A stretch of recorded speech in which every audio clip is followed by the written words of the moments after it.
Welcome, ladies and gentlemen, to another edition of the DFO DFS Report. It is Tuesday, November the 30th. I hope everyone is doing well. I hope everyone had a wonderful Monday. I hope Tuesday is going just as well as it is for Jack Hughes. We've got an 8-game slate. I said yesterday that it was 9. I forgot that the Islanders game was postponed. Thank you for one of you for pointing that out after the show. Appreciate that. But yeah, 8-game slate tonight. Much better slate than what we had last night. Last night, a bit of a dumpster fire. And it went pretty much exactly as I imagined. Pretty much just a shit show. The late game was low scoring. Seattle dominated. Unfortunately for us, we were on Seattle 1, and Jaden Schwartz decided it'd be a great idea to get stopped on 2 breakaways. Jaden Schwartz, 2 breakaways, no goals. Jordan Eberle ended up getting hurt. Just kind of didn't really go our way. Quick update. So yeah, today starting at 5:15, I think this is going to be what I'm going to be doing moving forward. It's just a lot easier for me. I feel like I'm constantly rushing to go live at 5. A dumpster fire that gave cash. That's good. I had an okay night. I was heavy on Vancouver and Seattle won. Vancouver dominated. They just couldn't score enough goals. If they did, I would have had a huge night. Unfortunately, they kind of, Jake Allen played well. But yeah, 5:15 moving forward, it's just a lot easier. And we can still break it down here in 30 to 45 minutes. I'm always rushing to get live at 5, and it just doesn't really work. So 8-game slate. Let's go through the goalies tonight. We got Sergei Bobrovsky against Ilya Samsonov in the first matchup. Unclear who starts for the Devils, but we are expecting to see Mackenzie Blackwood. But again, you'll have to wait until warmups for confirmation there. 6:30 p.m. Eastern is when those warmups will start. I'll have all those answers on dailyfaceoff.com and then as well as Twitter at DFO Fantasy. And then Boston without Brad Marchand and Bruce Cassidy behind the bench. We'll go with Linus Ullmark. Unclear who starts for the Detroit Red Wings. They never really announced. Nedeljkovic, they seem to be kind of going away from the platoon. Maybe this is becoming Nedeljkovic's crease. I hope that is the answer as a Red Wings fan, because Nedeljkovic has just been significantly better, and he's just they need to just kind of roll with him. Starting at 8 o'clock, we've got Minnesota against the Coyotes. We've got Kaapo Kähkönen going for the Wild. Scott Wedgwood on the second half of a back-to-back. Karel Vejmelka, 1.7% owned last night with like a 50 save shutout. He was incredible. I actually had him in one lineup, which was amazing. UC Saros most likely going to start for the Predators, but again, unconfirmed. 7:30 p.m. Eastern for those warm-ups. Elvis Merzlikins goes for the Blue Jackets. We've got Jordan Bennington for the St. Louis Blues. Brian Elliott, it makes his return to St. Louis. He'll start for the Tampa Bay Lightning. Braden Holtby goes for the Stars. A little bit of a surprise. Frederik Andersen likely to start for the Hurricanes. And then in the final game of the evening, we've got Jonathan Quick expected to start for the LA Kings, who will get Drew Doughty back tonight. Unclear who starts for the Ducks. So let's get right into it here. We'll start with implied totals as we do. Unsurprisingly, going up against the Arizona Coyotes, you've got Minnesota topping this list, followed by Boston, Florida, Nashville, Jersey, the Kings, St. Louis, and Tampa in a bit of a toss-up game there. And then Carolina rounding out kind of the top 10 there. In terms of 5v5 score, Anaheim won. Again, kind of a line that I scoffed at a little bit early, but the numbers have definitely shown what they've been able to do is sustainable. And I think they've cooled off a little bit. They've cooled off enough to where their ownership isn't going to be through the roof on every given slate. People aren't just plugging Troy Terry in automatically anymore, like they were a week ago or 2 weeks ago. So, they grade out extremely well. Their underlying numbers continue to be terrific. They're the top line to target tonight, according to 5v5 score. We'll break down the numbers a little bit more. But yeah, if their ownership, like I imagine, will continue to kind of come down, it should be good news for us if we are on them tonight. Minnesota 1 should be extremely popular. They've been super, super good. No Matt Zuccarello again tonight, which means Rem Pitlick will get a run on that top line again. 2,700, super good value play. They're going against the Coyotes. They're going to be popular. Maybe what happened to Winnipeg last night will scare people off them a little bit tonight. I doubt it, but Minnesota 1 should be terrific tonight. Nashville 1 looks really, really good as well. New Jersey 2 continues to be, they're kind of my new Colorado 3. I've been playing them almost every single slate, and they are just been printing money for me. Nobody's really talking about just how good Jesper Bratt, Dawson Mercer, and Andreas Johnsson have been. DFS players probably know about them because they play them and they're like, holy shit, these guys are good. And then hopefully their ownership stays down a little bit tonight, just because, a lot of fanfare here. You got Jack Hughes returning to the lineup. You've also got him. He recently just signed an 8-year, $64 million extension about 15 minutes ago. So yeah, maybe people will go to New Jersey 1 as opposed to New Jersey 2. We'll see about that. Detroit 1 looks pretty solid in Boston against Allmark. No Brad Marchand. As you might be surprised here, you do not find Boston 1 anywhere until way down here, the 25th best line to target tonight. A lot of that has to do with just their numbers without Brad Marchand. Just they're not very good. They play Vezina winner Reimer in goal. Yeah, Reimer's been terrific. I agree. But I do like the Devils tonight still. But let's get into all of the games. We'll start at the top here, Florida and Washington. Florida obviously still without Alexander Barkov. The Capitals still without many of their key pieces, which means Alexei Protas will remain on the top line tonight, 3,200. Overall, he's put up a couple numbers in his last 2 games, but really not a whole lot of much of a floor from Protas. And really their numbers as a whole have not been very good. And Ovechkin, who's just been a freak this year, is up to 9,600. So let's break this game down first. You've got Florida side. Matchups look really, really solid across the board. Below average matchups for the Capitals. So we'll start here with Florida 1. Basically, it's going to be top 6 again, or the top line. We'll see the top 6 of the Capitals quite a bit tonight. And the top 6 of the Capitals has struggled a little bit defensively, both pretty well below average. As I mentioned with Protas, that top line has not performed all that well. 39% expected goals for percentage. The second line, 44% expected goals for percentage. So really, top 6 that struggled defensively as of late. Ilya Samsonov has made up for that. He's been absolutely terrific. So yeah, even though they're struggling defensively, this looks like it's a pretty good matchup for Florida 1. If Samsonov continues to play well, then obviously that's going to limit their upside. But Florida 1's been really, really solid. They've got a 58% Corsi for, 52% expected goals for percentage, 31 scoring chances, 2.5 expected goals for per 60. So they look locked in as a pretty good option tonight. On a whole, they rank at about 9th on the list, but pretty reasonably priced as well. You got Huberdeau at 6,600. You got Sam Bennett at 6,500. Then Owen Tippett on the top line at 2,800. Owen Tippett is also expected to be on the top power play unit tonight as well. He was there in practice. It's unconfirmed if he's going to be there tonight to start tonight's game. They were kind of shuffling around their unit, so look for Owen Tippett to potentially be on that unit tonight. It isn't confirmed, but it is definitely something that could happen, making him a nice value option. So I do like Florida 1 quite a bit tonight. I think that they're in a pretty decent spot against a Capitals team that has struggled a little bit defensively as of late. Overall, the Capitals are not very good at 5v5, so it's kind of hard to get behind them going up against a Florida Panthers team that is solid defensively. They're not amazing, but they're solid. Their goaltending is very, very good. Bobrovsky's been outstanding. They also have the one issue is, though, they do have a pretty brutal penalty kill. So that is one area where obviously Alex Ovechkin could go off. The Capitals do grade out the 4th best power play advantage on the slate. So obviously with Ovechkin, Kuznetsov, they've been playing really well. They can go off on any given night, but tonight at 5v5, they look like they're going to be in a bit of trouble, but they could still do some damage on the power play against a Panthers penalty kill. That's been kind of leaking oil as of late. So Florida 1, Florida 2, both grade out better. I don't have a ton of interest in Florida 2. They are going to see quite a bit of this third line of the Capitals, which has been the Capitals' best defensive line. So not a whole lot of interest in Florida 2. Not a whole lot of interest in the Capitals as a whole. Most of my interest in this game will go to Florida 1. I've played them every time for a while. They've been so lucrative. I'm assuming that's about New Jersey 2. And yes, they've been absolutely terrific. Speaking of which, New Jersey 2, we've got them rated as the number 1 line to target in this game. New Jersey 1, close behind. San Jose 1, who has been terrific as well.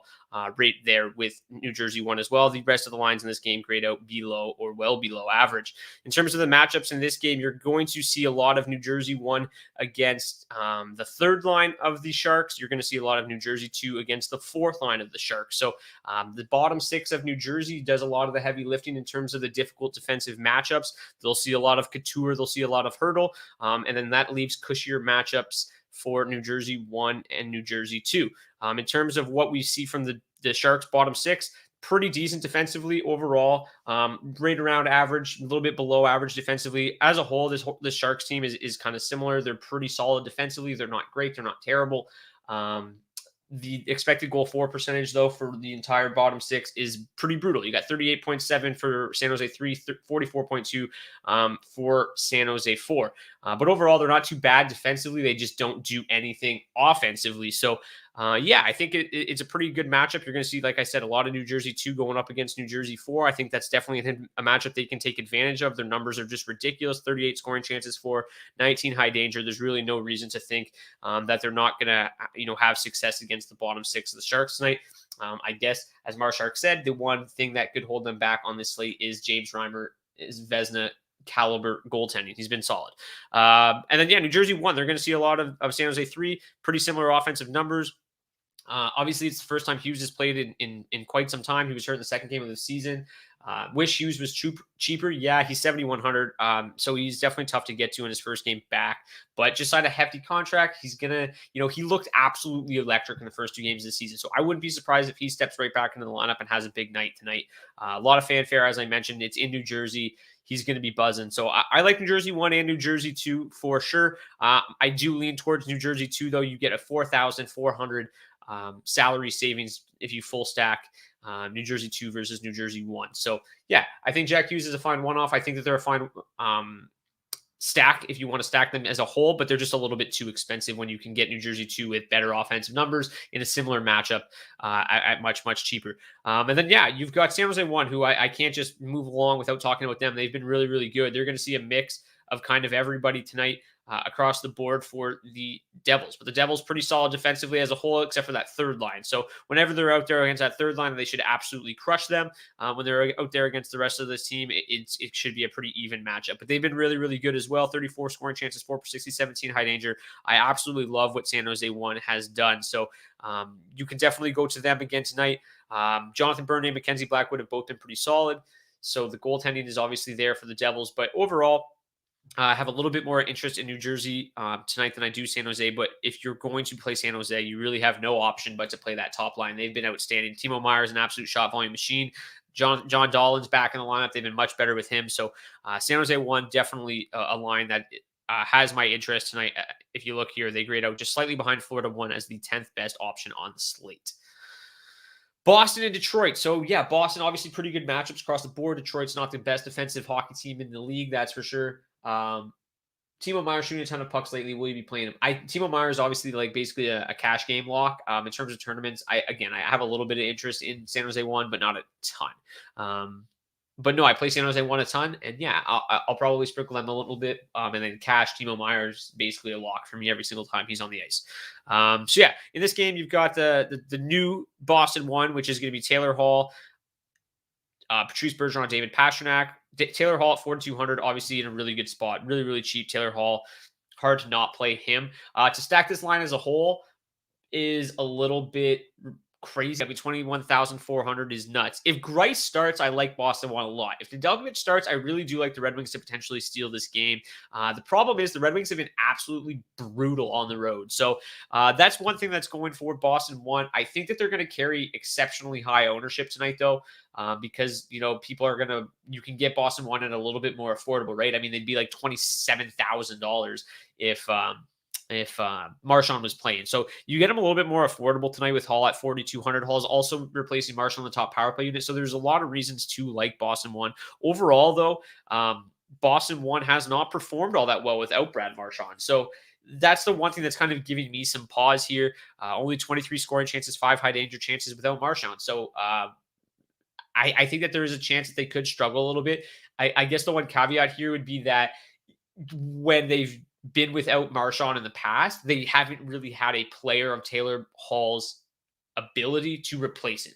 So I don't expect the numbers to be as bad as they look on this spreadsheet right now, because in the past it was probably somebody like Jake DeBrusk replacing Brad Marchand, and Taylor Hall is obviously significantly better. So I think that they could have success. I think they're going to be popular. But if Nedeljkovic starts, I'm not 100% sold that Boston 1 is going to go absolutely bananas tonight. But the matchup's pretty solid. As I mentioned, they're going to see a lot of the Red Wings top 6, which has struggled pretty much all season defensively, both giving up over 28 scoring chances and double-digit high danger chances per 60. So definitely a case to be made for Boston 1 tonight. Don't get me wrong. I'm just a little bit hesitant when you look at the numbers and what they've done without Marchand in the past. But they've never had Taylor Hall to replace him, as I mentioned. So Boston won, definitely firmly in play. The Bruins as a whole, pretty good defensively, which gives the Red Wings pretty brutal matchups. Even without Marchand, I think that this top line is still going to be pretty difficult to play against. So even though Detroit 1 continues to turn out outstanding numbers, I do have a little, some reservations about going to them tonight. The one thing that I will say is that Linus Ullmark has not really looked great. He was able to steal a win against the Canucks the other night, but he just looked like he was all over the place. And I think that there's an opportunity here for the Red Wings to have a little bit of success. But, going up against Patrice Bergeron is never really an easy task, and that's what Larkin's going to be doing the majority of the night. And then the rest of the Bruins lineup has been pretty stout defensively all season long. I mean, we're really talking about this being the best defensive team in hockey right now. And even if Ullmark has, a subpar game, it's still not going to be a super high-scoring game for the Red Wings, I don't think. Come on, Brock. Let's throw some money on the Wings tonight. 100 gets you 290. I did put some money on the Wings to win tonight. I definitely did that. They were plus 196, I think, early. I definitely have some money on the Wings tonight. But from a DFS perspective, not really all over them. But from a betting perspective, yeah, I think that they're in a really, really nice spot. No Bruce Cassidy. Who knows how much that affects the game? But no Cassidy, no Marchand, Ullmark and net. I'm just hoping Nedeljkovic starts. All right, we've got the fourth game of the night, Minnesota and Arizona. Basically, this game comes down to Minnesota 1, not really anything else. The rest of Minnesota doesn't really do a whole lot, and Arizona's terrible offensively. So in this game, it's basically going to be Arizona, the bottom six of Arizona, doing most of the work against this Minnesota top line, which is been really, really good. This is clearly incorrect. 30 high danger chances. I do apologize about that. Not really sure how that snuck in there. But we will get that fixed without a doubt. And I'll try to do it as I on the fly here. But regardless, they have been really, really good throughout the entirety of the season. Whenever Hartman has been with Kaprizov, they've been really, really good. And obviously with Zuccarello, they're a little bit better. But Rem Pitlick has actually done quite a nice job so far this season as well. So, he hasn't always played up the lineup, but when he has, he's played well. When he's been down the lineup, he's also performed pretty well. That is not the right guy. Who am I searching for here? Brian Hartman. That's what I'm looking for. So, this line obviously looks really good. If you watched last night's game with the here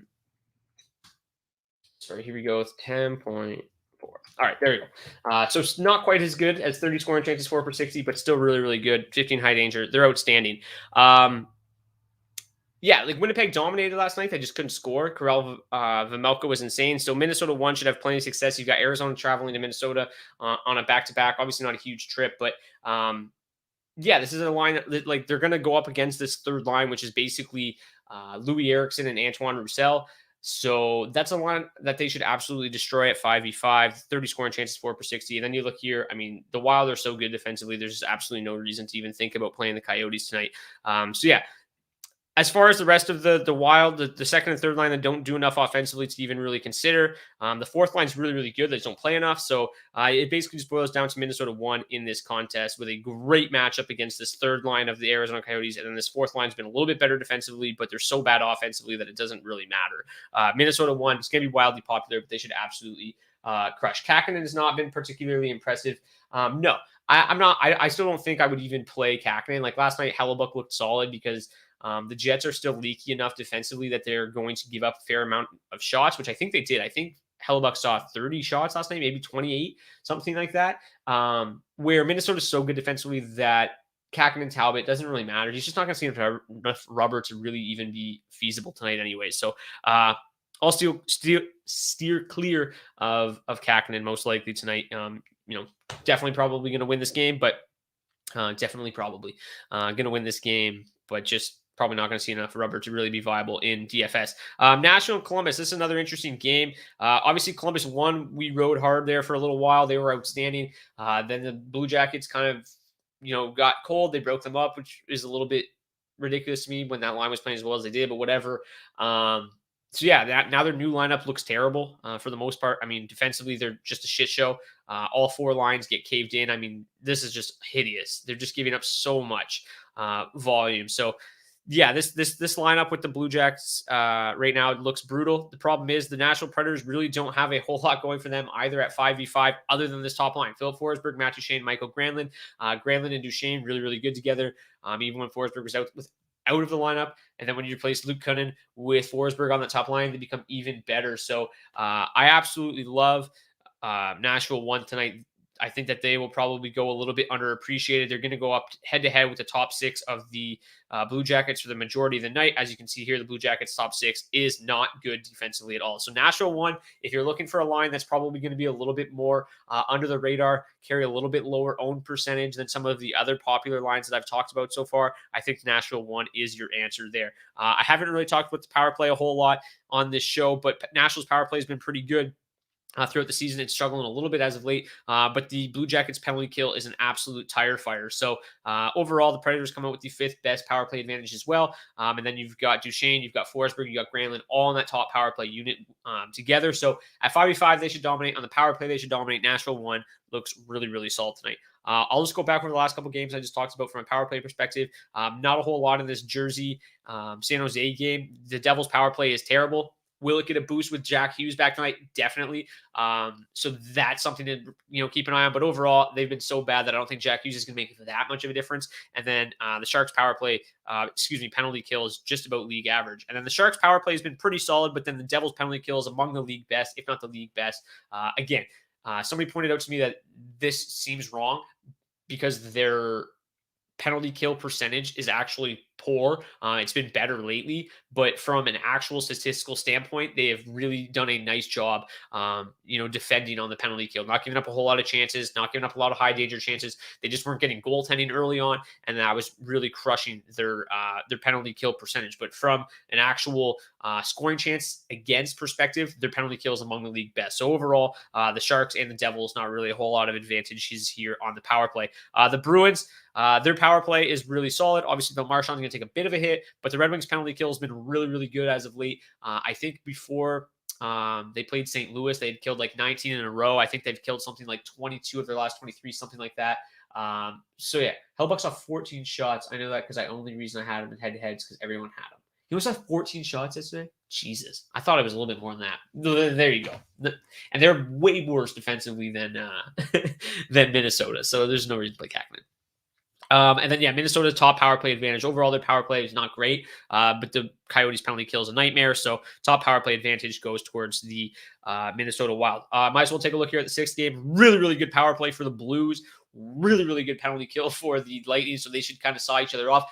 Obviously, with Brian Elliott in net, he is definitely not Andrei Vasilevsky. So I would imagine that this power play will have some chances. Overall, sixth biggest advantage on the slate. And then again, the Lightning power play continues to struggle without Kucherov, now without Braden Point.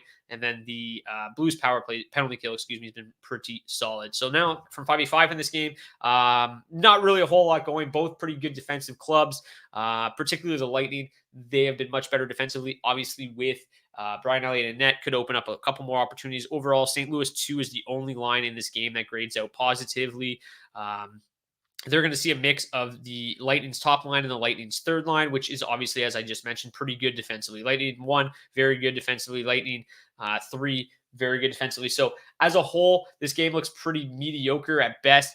The one thing I'll say is St. Louis 2 has been outstanding, right? 3.7 expected goals, 4 per 60, 40 high danger, or 40 scoring chances, 12 high danger, So if there was any line that's going to get anything going, whenever Buchnevich has been on that line, they've been electric. So if there's anybody that's going to get it going and get some goals on Brian Elliott tonight, I do think it's St. Louis 2. But as a whole, I don't know. I think some people will flock towards St. Louis tonight just because Elliott's starting, but the Lightning have been so good defensively. They also get Eric Chernak back tonight that it's kind of hard to envision this really being a high-scoring game. I think this is going to be a pretty low-scoring game. They're going to clamp down with Elliott between the pipes and try to win this game 2-1 or whatever. So overall, I don't have a whole lot of interest, but if you want to play St. Louis, if you want to go after Brian Elliott, then St. Louis 2 would be the way to do that. All right. Was this the seventh game of the night? Dallas and Carolina. So if you missed it, Carolina is going to be without Brett Pesce. They're also going to be without Tony DeAngelo. What does that mean? Well, the top power play unit is going to feature 5 forwards. How fun is that? Aho, Trocheck, Netjas, Teravainen, and Svechnikov. Super, super cool. I love when teams do this. The second power play unit looks pretty much useless. But yeah, Maxime Lajoie and Jalen Chatfield will draw into the lineup to replace Pesci and D'Angelo, and that's how it's going to look. And the Stars continue to roll out just absolutely ridiculous line combinations. Again, they look ridiculous when you just read the names side by side. Overall, they've been pretty effective. The top lines obviously continues to be exceptional. The middle six, the Ben and Seguin line, have been really, really good as well. So as much as I like to chirp those line combinations because they just look ridiculous, like why you'd have Luke Goaltending playing with Tyler Seguin, I don't understand. But overall, it's hard to argue with the numbers. They've been pretty solid. Again, this looks like another game that could be pretty low scoring. Not a whole lot of interest in it. Dallas 1 is obviously been really, really good, but their matchup is pretty brutal going up against Carolina 2 and Carolina 4. Carolina 2 has been pretty good, and then Carolina 4 has been literally giving up nothing. So tough matchup there for them. Frederik Andersen's obviously been pretty good. I think the one thing that Dallas 1 does have going for it is that there is no Brett Pesci, there is no Tony DeAngelo. So the Hurricanes blue line's definitely depleted tonight, but overall, this is another game I don't have a ton of interest in. Two pretty good defensive teams going head to head. You've got pretty good numbers here. Like if we take a look at the matchups, I mean, Dallas 3's got the best matchup, so maybe Tyler Seguin could do something. Carolina 3's got a nice matchup, but overall, you're not really stacking Jordan Stahl and, Niederreiter. Carolina 2, I guess, is a little bit interesting when you factor in that you've got Svechnikov, Trocheck, and Jarvis going, playing together. They're going to see a lot of Dallas 4, the Radek Faxa line, which has struggled defensively. So that's the one place I would maybe look in this game is Trocheck, Svechnikov, and Jarvis, I guess, is the one that kind of stuck out to me. Then you got Trocheck and Svechnikov on that 5-man, 5-forward power play unit 1. So a little bit of power play correlation there as well. So that's the one line that I would maybe look towards in this game. Pretty nice matchup against the Radek Faxa line, which has been giving up a bunch. Slavin, yeah, he should play a ton. I always like Slavin. A lot of peripheral numbers, lots of shots, lots of block shots. And yeah, he should play a ton tonight. So yeah, I do like Jakub Slavin tonight. I think he and Cole's fine too. If he's going to play on that top pairing with Slavin, he's gonna play a ton tonight as well, and he is a shot blocking machine, right? Like he's basically Chris Russell. So Ian Cole is another decent. He's a nice cheap option, I guess, if he's going to play with Slavin all night. So I do like that. And then we will talk here about the fourth game of the night, which we've got LA and the Ducks going head to head. Pretty easy game to break down from a matchup perspective. You've got the Kopitar line is going to see a lot of the top line for the Ducks, the Getzlaf line. They're also going to see a lot of the Isaac Lindstrom line. Overall, again, I don't know what it is, but whenever you've got Adrian Kempe, Dustin Brown, and Anze Kopitar together, they're terrible. I don't know why they keep doing this. I thought that those numbers were going to correct themselves because Kopitar is usually very difficult to play against, but if anything, they've gotten worse. Like, they're terrible. 36.8% expected goals for percentage, 40 scoring chances against, 18 high danger. It's nuts. It's incredible how bad that is for an Anze Kopitar line. So yeah, I thought maybe it was a mistake. I thought maybe it was going to correct itself. It's gotten worse. So if this Troy Terry Getzlaf line is going to see 37% of their ice time against them, the other 35% against the Deneau line. Obviously, the Deneau line hasn't been quite as good defensively as he was in Montreal, so that's not as scary of a matchup as it usually is. But when 37% of your ice time against this LA1 line, I mean, they should just crush them. Getzlaf Terry been really, really good. 3.0 expected goals, 4 per 60, 31 scoring chances, 15 high danger. Yeah, they should bury him. Yeah, Doughty's back. That's fine. It's definitely going to help, but I mean, is it going to help that much? Like, what is Doughty good for 7 less scoring chances, 4 per 60? Sure. They're still giving up 33 scoring chances, 4 per 60. Doughty being back, definitely a factor, but I don't think it's going to move the needle too much. This Trevor Zegras line's also really good. They've been outstanding. The offensive numbers are almost identical to what Anaheim 1's done. Zegras has caught fire. Sonny Milano seems to be coming in his own a little bit. Ricard Raquel's been very, very good. They're going to see a lot of the Deneau line. They're going to see a lot of the Kings fourth line. both again below average defensively on tonight's slate. So I think the Anaheim top six is in play, even with Doughty back in. Obviously, he missed a lot of time with a pretty serious knee injury. Jonathan Quick's played well, but this Kings team has struggled a little bit defensively more than you would probably imagine. Jersey, sad to see his price went up to 3,200. Yeah, I played Jersey both of his first 2 NHL games. He's paid off. He was on the top power play unit the other night. I don't know if he's going to remain there with Doughty back. I have Doughty to play on the top power play unit, but it could definitely still be Jersey. And I like Jersey at 3,200 still. It's fine. I'd still play him. He's been great. I like Jersey a lot. I would definitely play him. You guys were talking about how Doughty's back with Jersey. Well, I still think Doughty's also going to make a difference, obviously, on the blue line. I get what you're saying, though. But yeah, I think Jersey's fine at 3,200 without a doubt. If he ends up remaining on the top power play unit, then he'll be even better. But yeah, Jersey 3,200, Doughty. I don't even know what his price is. I would never really consider Doughty. But if he's super cheap, then sure. Let's see. Speaking of defensemen, where Doughty is. 6,900. Hard to know. So yeah, Jersey at 3,200 still looks really good. As you can see, he's got to be on here somewhere. Yeah, he looks really, really good again tonight. Probably one of the best value plays that there is. His shot volume has been really, really solid. It's only been 2 games, but I like Sean Jersey. I played him the first 2 games. He's paid off handsomely, and I will continue to play him. In terms of the power play in this game, they're the second and third best options on the slate. Both got pretty good power plays. Both do not have very good penalty kills. So if Jersey remains on the top power play, then great.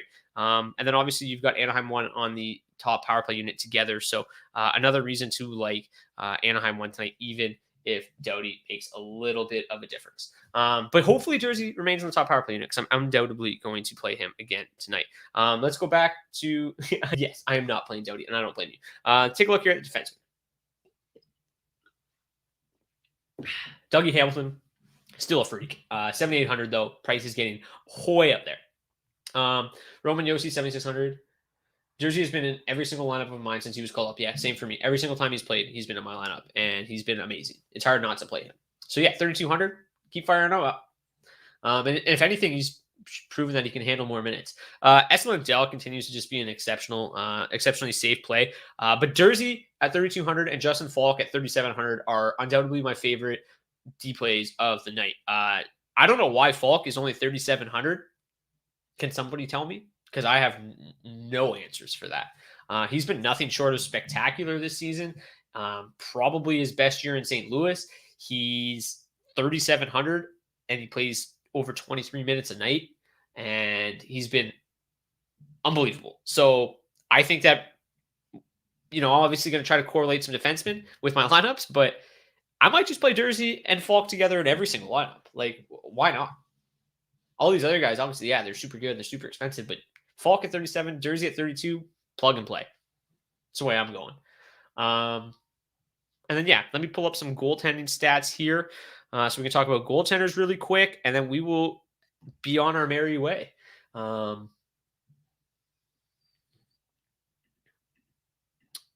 see here. Sorry. Stand by. So in terms of my goaltenders for tonight, really like UC Saros at 8,200. I think that that's a game that they definitely win. Blue Jackets are scuffling right now, so I do like UC Saros. 8,200 though is pretty steep. Frederick Anderson, I still like Carolina to probably beat Dallas tonight. Dallas is just playing well though. Like I don't know what to make of them. Like they win, but they're just not very good. But I still think that Anderson at 7,800, you get a nice price there on Freddie.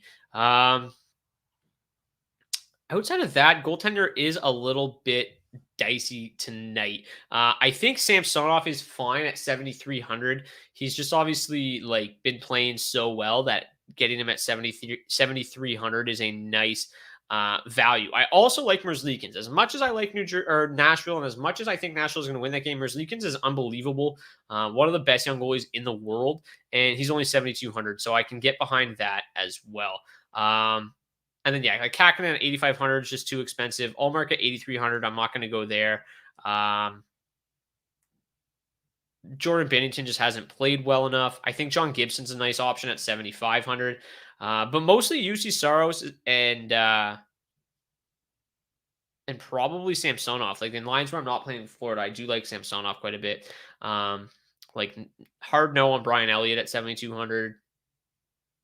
Mackenzie Blackwood, I guess, is somebody else I would consider as long as he starts, but 8,000 seems a little bit steep for me.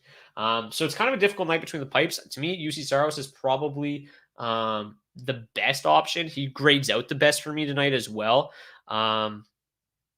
Like, obviously, like the two low. Well, here, let's make this easy on ourselves. If we take a look at the implied totals, the two lowest implied totals, you've got Arizona, which Kakinen is going to see. What did Hellbuck see yesterday? 14 shots. Okay, no.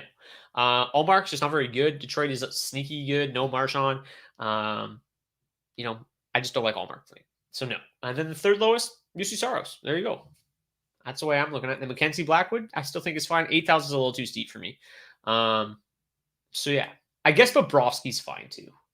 But Blackwood, yeah. Blackwood and Saros are probably my two favorites. I just think New Jersey's going to be feeling good tonight. I don't know. You get Hughes back. You just signed him to a contract. They're playing well. Mercer, Brad, Johnson, Blackwood. Fired up. But all right, that's going to do it for today's DFO DFS report. Hope you guys enjoyed it. I hope you guys return tomorrow with more money in your bankroll than you have tonight. Hopefully we win tons of money and we can come in here, drink some beers, and celebrate on Wednesday. So that's going to do it. Yeah. If you guys have any questions, feel free. I'll leave in 45 seconds if you have any last minute questions. I guess I can go back to the big board for one moment. Oh, hat trick pick. Man, how do I forget this every night? Hat trick pick. Jack Hughes. Duh. Yeah, we're going to go Jack Hughes for my expensive guy. That's getting a Hattie tonight. And the cheap one.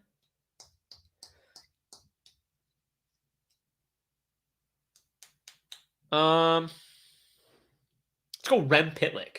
Why not? Doesn't he already have one? Rem Pitlick for 2? Is that possible? He has one, right? Tell me I'm right. I'm not just imagining things. No? Nobody knows? Anybody? All right. Maybe I'm wrong. I thought he scored one already, though. But anyways, that's going to do it for tonight's DFO DFS report. See you guys back here on Wednesday. I am right. Yes. All right. Second. Oh, man. Imagine 2 Hatties in one season for Rem Pitlick. Who would see that coming? See you guys back here on Wednesday. Cheers.